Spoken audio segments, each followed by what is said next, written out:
I'm just gonna say it. Ghostrunner could turn out to be one of the best games of 2020. It embraces the strategy of a Hotline Miami, it has the fluid movement of a Titanfall, and it looks like a filthier Cyberpunk 2077. Having loved the introductory demo that appeared on Steam last month, I recently got to play a version that showcased later areas in the game, and I am bursting at the seams with excitement. Stick around and watch the rest of this video and I'll tell you why you should be excited too. And while you're here, why not hit subscribe and then ring that bell for more glorious Rock Paper Shotgun videos in the future. Now, let's get slicing.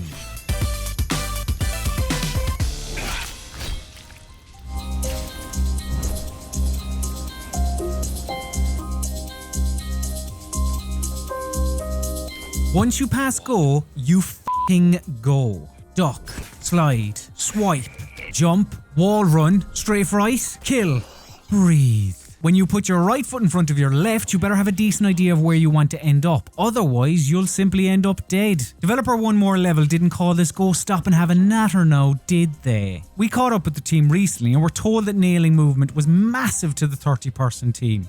The game director cited Mirror's Edge and Titanfall as two games they look to as part of their research, and that's crystal clear once you become mobile. Transitioning from sprinting on the ground to legging it on a wall is silky smooth. Ghostrunner isn't keen on you fiddling about with complicated button or key combinations. It wants you to feel like an accomplished freerunner from the get-go. As long as you make the effort, you'll be snapping to walls and grappling points with ease. This assistance is paramount in first person, given the foibles of the perspective when it comes to platforming. The fact you can slow down time with the push of a button and sidestep incoming fire also helps. You are essentially Metal Gear Solid's Grey Fox, so it's only right you've got some tricks up your sleeve. This support, especially the magneting to walls and the like, lets you focus on getting from one place to the next without having to worry about pinpoint accuracy. And while Ghostrunner might look like a gory action game, it does have a big brain to go with that body dissecting brawn. A successful run revolves around preparation.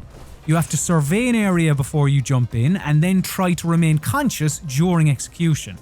If you go in swinging, well, you won't last long. You begin to see every room as a puzzle.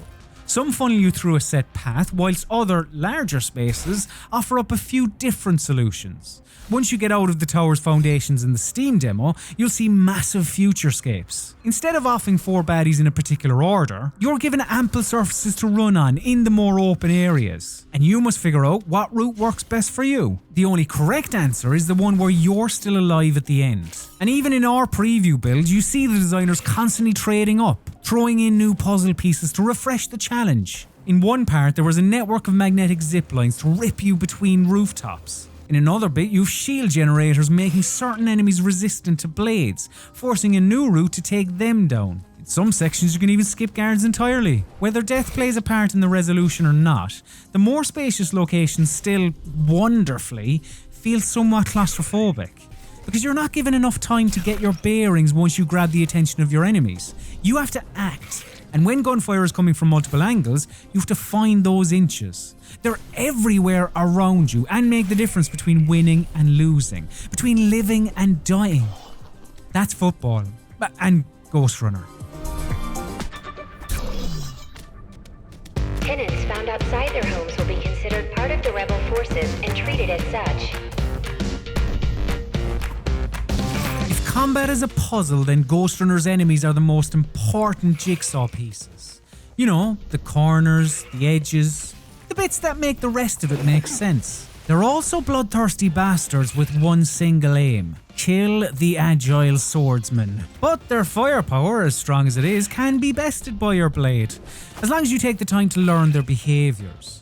Aside from the pistol carriers you came across in the Steam demo, the build I played had automatic rifle wielding bad guys that leave themselves open while reloading. There are burly lads that pop a curved shield in front of them, so you have to attack the back. Some punchy pricks pouncing you from distance and execute an AoE attack, so you have to use your slow-mo dodge to get around them. And there are drones flying about this neon brush city that can be deactivated if you leap on top of them.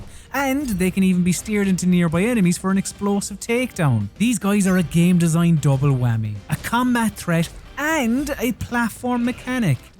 Mwah! Regardless of what you're up against, you almost always need to let them get the first shot in. Most will leave themselves open in between attacks, which is when the Ghostrunner should strike. Again, it's about observation and assault rather than sheer aggression. Because if you take one bullet, that's one too many.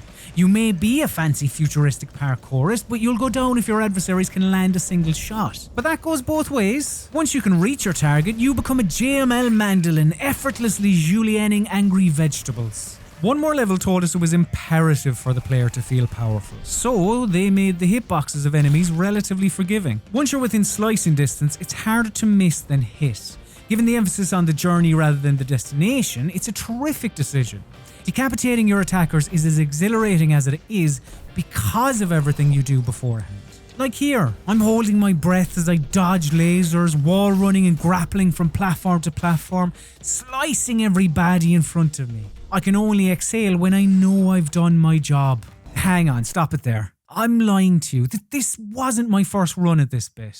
I know RPS is known for our patented slow-mo montages where we look like we're phenomenal at video games, but look, I want to be honest with you. So look, let me take this out and I'll just 2 seconds, I'll find a different tape. Yeah, here it is. So here's the reality of Ghostrunner, sped up and set to a comedic ditty. Enjoy.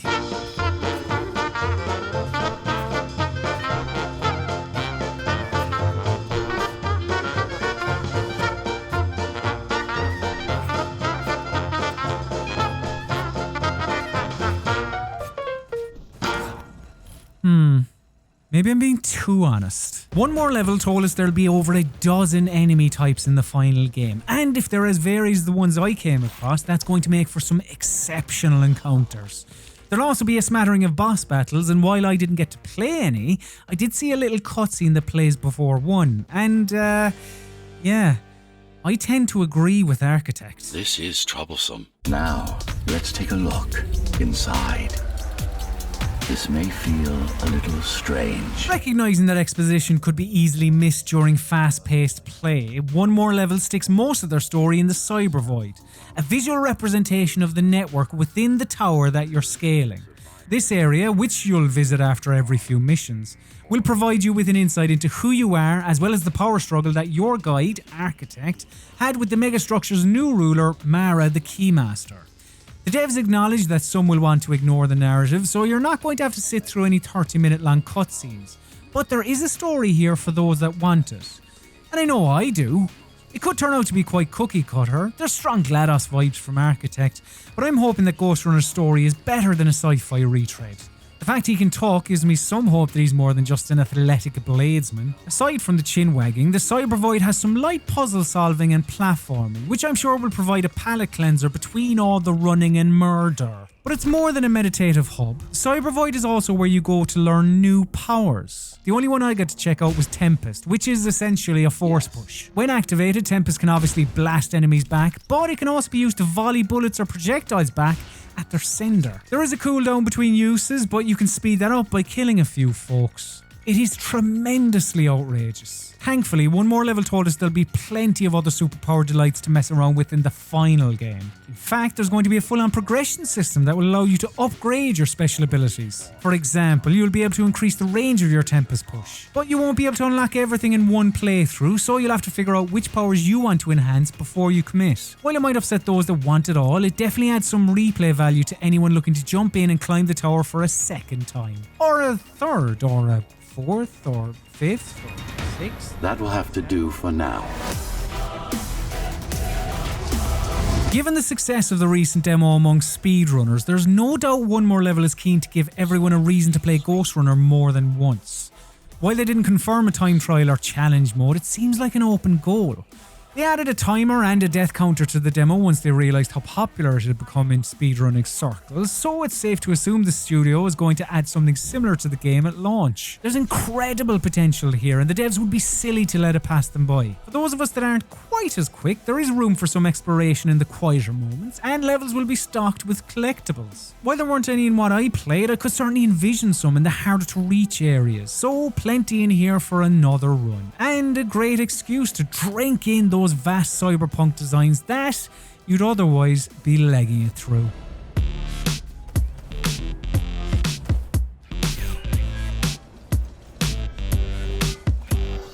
So, do you believe me now? Unless something goes terribly wrong, I struggle to see Ghostrunner failing to deliver on its promise of puzzle-filled first-person parkour. While there certainly wasn't enough story in the preview build to determine whether or not one more level will knock that out of the park, I've seen enough and I've played enough to know this could be something really special. If you're as excited for Ghostrunner as I am, and you're breathing, so I can only imagine that is the case, let us know in the comments section. And if you like this preview, then why not like this preview by clicking on the thumbs up button. If you're looking for some classic Rock Paper Shotgun content, you can check out either of the two videos on screen now. And if you want to be one of the first to know about when our videos go live, just hit subscribe and then ring that bell. That way you'll never miss anything RPS related in the future. Thank you very much for watching, you absolute star. We hope to see you again soon.